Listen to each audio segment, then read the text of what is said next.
ஏன் இங்க ஒளிஞ்சுட்டு இருந்தே? எனக்கு தெரியல. ஏன் இப்படி முகமெல்லாம் வேத்து கொட்டுறது? எனக்கு தெரியல. அச்சச்சோ, ஏன் இப்படி கையெல்லாம் படபடன்னு நடுங்கிறது? எனக்கு தெரியல. உட்காருங்க. பாலக்காட்டு பக்கத்திலே ஒரு அப்பாவி ராஜா, அவர் பழக்கத்திலே குழந்தையை போல ஒரு அம்மாஞ்சி ராஜா.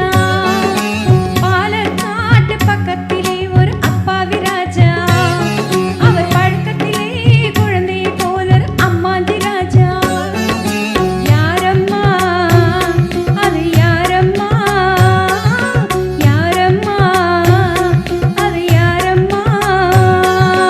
பாலக்காட்டு ராஜாவுக்கு ஒரு அப்பாவி ராணி, அவ சேல கட்ட பார்த்தா போதும் அம்மாமி பாணி. யாரம்மா அது யாரம்மா, யாரம்மா அது யாரம்மா.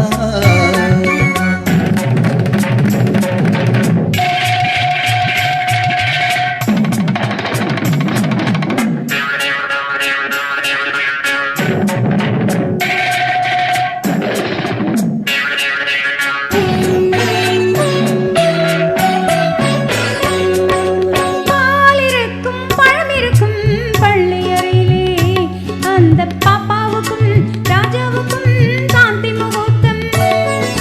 சாந்தி என்றால் என்னவென்று ராணியை கேட்டாராம்.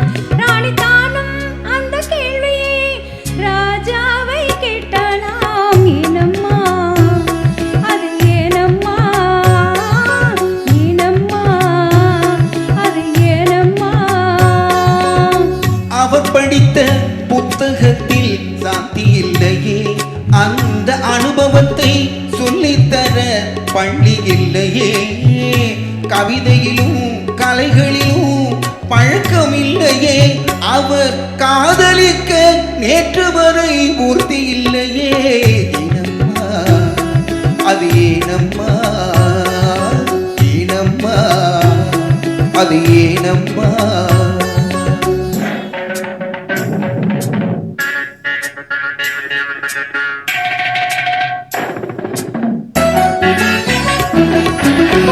பூக்களிலே வண்டுருகும் பொய்கையை கண்டாராம்.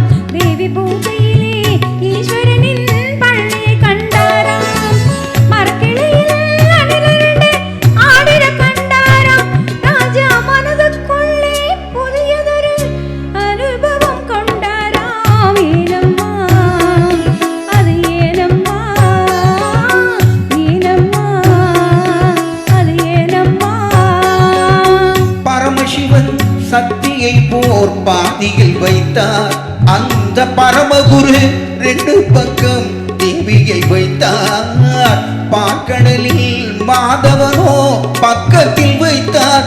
ராஜா பத்மநாபன் ராணியை தன் நெஞ்சில் வைத்தார். யாரம்மா அது நானம்மா, யாரம்மா